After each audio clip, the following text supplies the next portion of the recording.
Imagina un país que en sus días de gloria era unido y próspero, liderado por grandes héroes y reyes poderosos. Ese reino estaba formado por 12 tribus, todas descendientes de un patriarca común, viviendo bajo la bendición de Dios. Pero con el tiempo, las cosas empezaron a cambiar. Gobernantes sin sabiduría, impuestos elevados e injusticias debilitaron esa unidad y poco a poco la división comenzó a aparecer. Lo que sucedió a continuación no solo cambió el rumbo de esa nación, sino que también trajo conflictos profundos. ¿Alguna vez te has preguntado cómo un pueblo tan fuerte y unido como el de Israel se dividió en dos reinos? ¿Cómo aquellos que antes eran aliados se convirtieron en enemigos hasta el punto de pelear entre sí? ¿Qué llevó a esa separación que afectó tanto la política como la fe del pueblo de Dios? En este video vamos a entender la historia de cómo Israel y Judá se separaron, revelando los errores, traiciones y rivalidades que surgieron. Vas a comprender cómo un reino unido se dividió en dos, es decir, en dos reinos, el reino del norte y el reino del sur. A partir de esa división, el reino del norte se identifica en la Biblia como Israel, mientras que el reino del sur como Judá. Vamos a ver cómo esta historia todavía nos enseña sobre las consecuencias de la desobediencia y de un liderazgo irresponsable. Quédate hasta el final para descubrir los detalles de esta historia que marcó el futuro de una nación. La primera cosa que necesitamos entender es cómo se dividió el reino de Israel. Todo comenzó tras la muerte del rey Salomón, en 930 a.C. Su hijo, Roboam, asumió el trono de Israel, que en esa época era una nación unida, formada por 12 tribus. Sin embargo, había mucho descontento, especialmente entre las tribus del norte. Salomón había impuesto al pueblo impuestos muy elevados, y todos esperaban que Roboam aliviara esa carga. Pero en lugar de escuchar las quejas del pueblo, que eran justificadas, prefirió seguir los consejos de los jóvenes a su alrededor e ignoró las peticiones de cambio. Entonces, con el descontento en aumento, las tribus del norte decidieron rebelarse, lideradas por Jeroboam, que había sido un oficial de Salomón. Esa revuelta dividió el país en dos partes, las tribus del norte y las del sur. Roboam, intentando recuperar el control, reunió un ejército para enfrentarse al nuevo reino del norte. Sin embargo, Dios intervino, diciendo que las tribus del sur no debían luchar contra sus propios hermanos. Él dejó claro que esa división estaba dentro de sus planes. Así, las 10 tribus del norte se unieron a Jeroboam, haciéndolo su rey y formando el reino del norte, también conocido como Reino de Israel. Durante el periodo del reino dividido, la primera capital del reino del norte fue Tirza, pero luego cambió a Samaria. Fue en esa época cuando comenzó a surgir la tensión entre judíos y samaritanos, que más tarde se convertiría en una gran rivalidad. Durante su historia relativamente corta, el reino del norte fue gobernado por 9 dinastías, con un total de 19 reyes. Muchos de esos reyes desagradaron a Dios, y varios llegaron al poder mediante métodos violentos e injustos. El reino del norte enfrentó muchos problemas políticos, con varias conspiraciones ocurriendo a lo largo del tiempo. Religiosamente, también hubo mucha idolatría. El mismo Jeroboam, el primer rey del reino del norte, comenzó a adorar ídolos e incluso creó lugares de adoración ilegales en su región. Aunque la separación política fuera aceptable, la división religiosa no lo era, ya que los israelitas debían seguir adorando en el templo de Jerusalén. El punto más alto de la idolatría en el reino del norte probablemente ocurrió durante el reinado del rey Acab, que fue fuertemente influenciado por Jezabel. En esa época, Dios envió a los profetas Elías y Eliseo para condenar la idolatría que se apoderaba de Israel. La corrupción política, social y religiosa también fue destacada en los mensajes del profeta Amós. Otro profeta enviado por Dios al reino del norte fue Oseas, quien, a través de su propia experiencia con su esposa infiel, representó el adulterio espiritual que Israel estaba cometiendo contra Dios. Entre los reyes más conocidos del reino del norte, además de Jeroboam y Acab, está el rey Omri, padre de Acab. Fue recordado por sus conquistas políticas y militares, pero también por su idolatría. Omri fue quien transformó Samaria en la capital del reino del norte. Sin embargo, la Biblia afirma que hizo lo que era malo a los ojos de Dios, pecando más que los reyes que vinieron antes de él. Otro rey importante fue Jehú, elegido por Dios para acabar con la familia de Acab y devolver la adoración al Señor en Israel. Sin embargo, no logró eliminar los becerros de oro que Jeroboam había colocado para la adoración. Por eso, Jehú es recordado tanto por su firmeza al acabar con los seguidores de Baal, como por su fracaso en limpiar completamente a Israel de la idolatría, manteniendo así el pecado de Jeroboam. Un hecho interesante es que el reino del norte tuvo dos reyes con el nombre de Jeroboam. Por eso, la Biblia también menciona a Jeroboam II, quien asumió el trono más de un siglo después del primer Jeroboam. El reinado de Jeroboam II fue el más largo y uno de los más prósperos de la historia de Israel, durando 41 años. En contraste, Israel también tuvo reyes como Zinri, que gobernó solo por 7 días, y Salum, que reinó solo por un mes, lo que muestra la gran inestabilidad política del reino.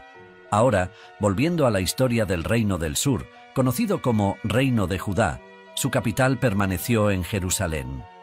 A diferencia de los reyes del Reino de Israel, que venían de diferentes familias, todos los reyes de Judá eran descendientes de la línea de David. La única excepción fue un periodo de poco más de 6 años, cuando Atalía, hija de Acab, tomó el trono de Judá tras la muerte de su hijo Ocosías. Durante ese tiempo, Atalía intentó eliminar a toda la familia real de Judá. Incluso ordenó la muerte de sus propios nietos para asegurarse de que nadie de la casa de David sobreviviera para reclamar el trono. Sin embargo, por la intervención de Dios, uno de sus nietos fue escondido y logró sobrevivir, permitiendo que la línea de David continuara más tarde. En general, los reyes del Reino del Sur, llamado Judá, estuvieron más dedicados a la voluntad de Dios. La adoración continuó en Jerusalén, como en los tiempos de David y Salomón. Sin embargo, Judá también enfrentó problemas con la idolatría. Varias veces, el Señor envió profetas para advertir sobre el juicio que vendría a causa de los pecados del pueblo. Profetas como Joel, Isaías, Miqueas, Sofonías, Jeremías y Habacuc llamaron al pueblo al arrepentimiento antes de la caída de Judá. Pero, lamentablemente, el pueblo no escuchó ni cambió sus caminos. Durante el exilio, Dios levantó a los profetas Daniel y Ezequiel, quienes, entre otras cosas, hablaron sobre la futura restauración de Judá. Después del exilio, los profetas Ageo, Zacarías y Malaquías actuaron en el período en que el pueblo estaba reconstruyendo sus vidas en Jerusalén. Entre los reyes más importantes de Judá está el rey Asa, conocido por su devoción a Dios. Durante su reinado, eliminó los altares de falsos dioses, destruyó ídolos y restauró el altar del Señor. Asa también animó al pueblo a seguir a Dios y obedecer sus mandamientos. Aunque falló en algunos momentos de su vida, Asa es recordado por sus reformas religiosas y por tratar de erradicar la idolatría en Judá. El hijo de Asa, el rey Josafat, también fue uno de los principales reyes de Judá. Continuó con las reformas de su padre y es recordado por su fuerte alianza con Dios. Josafat se dedicó a promover la educación religiosa, enviando levitas y sacerdotes por todo Judá para enseñar al pueblo sobre el libro de la ley. Además, fortaleció las defensas del reino y buscó seguir los caminos de Dios. Sin embargo, sus alianzas políticas con la casa de Acab trajeron consecuencias negativas. Otro rey importante de Judá fue Uzías, también llamado Azarías. Tuvo un reinado largo y próspero, durante el cual fortaleció las defensas del reino, construyó torres y fomentó la agricultura. Al principio, Uzías fue fiel a Dios, y sus primeros años de reinado trajeron gran prosperidad a Judá, algo que no se veía desde el reinado de Salomón. Sin embargo, al final de su vida, cometió un grave error al intentar quemar incienso en el templo, una tarea exclusiva de los sacerdotes, y por eso fue castigado con lepra. Otro rey importante a mencionar es el rey Ezequías, que se destacó en la historia bíblica por sus reformas religiosas y su lealtad a Dios. Durante su reinado, erradicó la idolatría en Judá, derribando altares, rompiendo columnas y destruyendo postes de ídolos. Ezequías también confió en Dios para proteger Jerusalén durante el asedio del rey asirio Sennacherib, lo que resultó en una liberación milagrosa. Además, vivió un milagro personal cuando Dios prolongó su vida por 15 años más. Otro rey notable de Judá fue Josías, recordado como un gran reformador. Se dedicó a restaurar la verdadera adoración a Dios. Durante su reinado, el libro de la ley fue redescubierto en el templo, lo que motivó a Josías a implementar varias reformas religiosas. Destruyó lugares de culto idólatra, celebró la Pascua como no se hacía desde los tiempos de los jueces y restauró el templo de Jerusalén, consolidando su reputación como uno de los reyes más devotos de Judá. Por otro lado, el rey Manasés de Judá quedó marcado negativamente en la historia bíblica. Gobernó por alrededor de 55 años, pero su reinado fue un ejemplo de mala gobernanza e idolatría en el reino del sur. Manasés trajo prácticas paganas extremas a Judá, incluyendo el sacrificio de sus propios hijos y la profanación del templo de Jerusalén, colocando altares para dioses extranjeros. Aunque se arrepintió al final de su vida, sus acciones fueron una de las principales razones para la futura destrucción de Jerusalén y el exilio del pueblo a Babilonia. Ahora, probablemente te estés preguntando, ¿cómo terminó esta historia? El reino dividido no duró mucho tiempo como dos estados independientes. El reino del norte existió por alrededor de 2 siglos, pero fue finalmente conquistado por los asirios. El último rey de Israel, Oseas, fue encarcelado por los asirios y en el año 721 a.C., la capital Samaria fue invadida. A partir de entonces, el pueblo israelita fue llevado al exilio. Por otro lado, la independencia del Reino del Sur tampoco duró mucho más tiempo. Cerca de 150 años después de la caída del Reino del Norte, Judá fue conquistado por el Imperio Babilónico en varias ofensivas lideradas por el rey Nabucodonosor. Los 3 últimos reyes de Judá fueron vasallos de Babilonia. El rey Joacim aceptó inicialmente el dominio babilónico, pero finalmente se rebeló, lo que provocó una invasión en el año 597 a.C. Joacim murió durante el sitio, y su hijo Joaquín, también llamado Jeconías, asumió el trono por poco tiempo antes de ser deportado por Nabucodonosor. Entonces, el tío de Joaquín, Matanías, fue nombrado rey bajo el nombre de Sedequías. Sin embargo, Sedequías también se rebeló contra Babilonia, lo que resultó en una gran invasión de Jerusalén en el año 586 a.C., cuando el templo fue destruido y el pueblo fue llevado en masa al exilio. El último rey de Judá fue obligado a presenciar la muerte de sus hijos y luego fue llevado ciego a la prisión en Babilonia.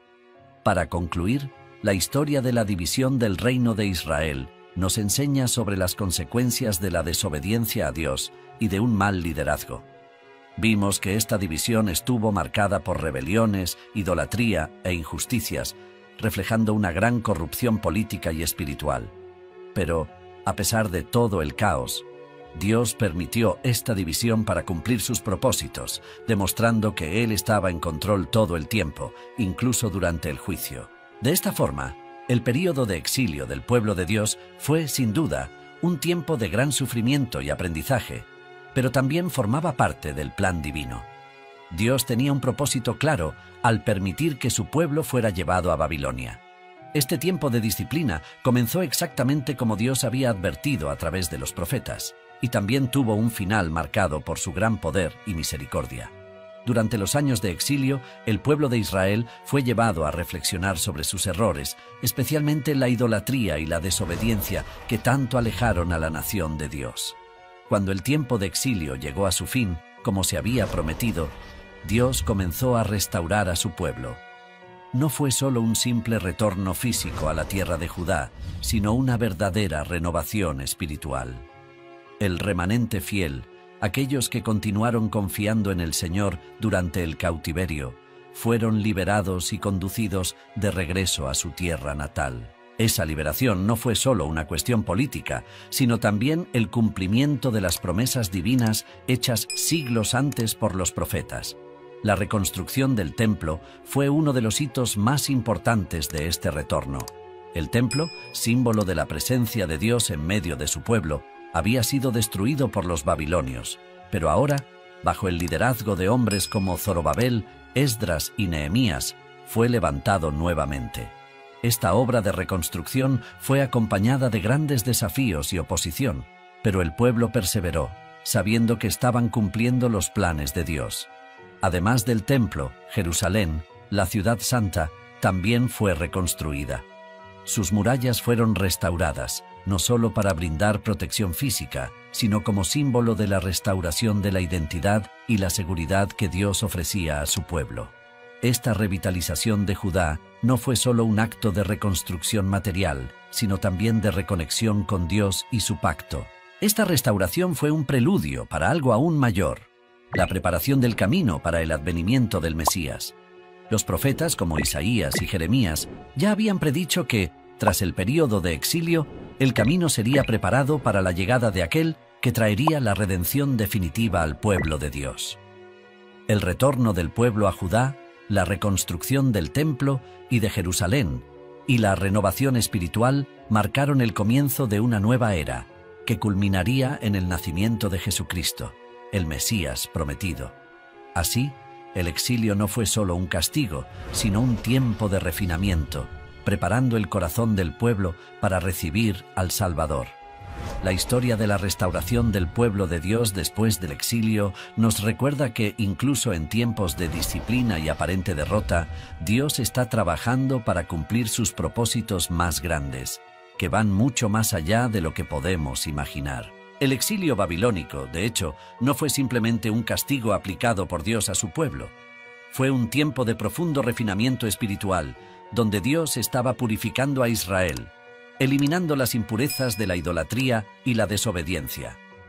Durante este período de alejamiento de la tierra prometida, el pueblo de Israel tuvo que enfrentar el silencio divino y la pérdida del templo, el centro de su adoración.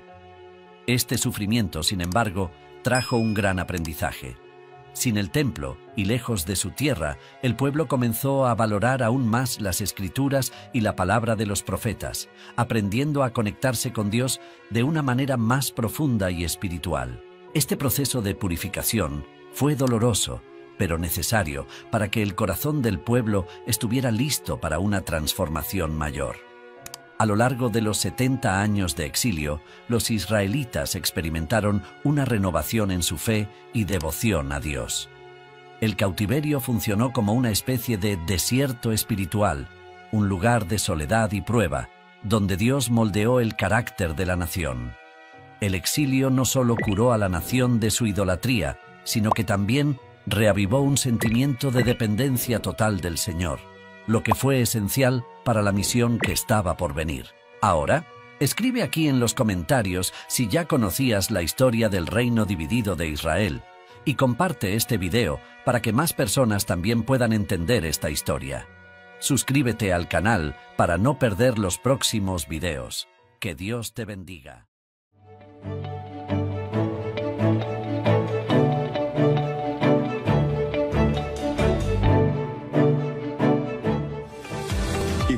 Si fuiste bendecido por este video, por favor comenta qué fue lo que te habló a ti. Danos un like y compártelo con un amigo que necesite aliento. No olvides suscribirte si no quieres perderte ninguno de mis nuevos videos. Gracias por sintonizarnos y nos veremos de nuevo pronto.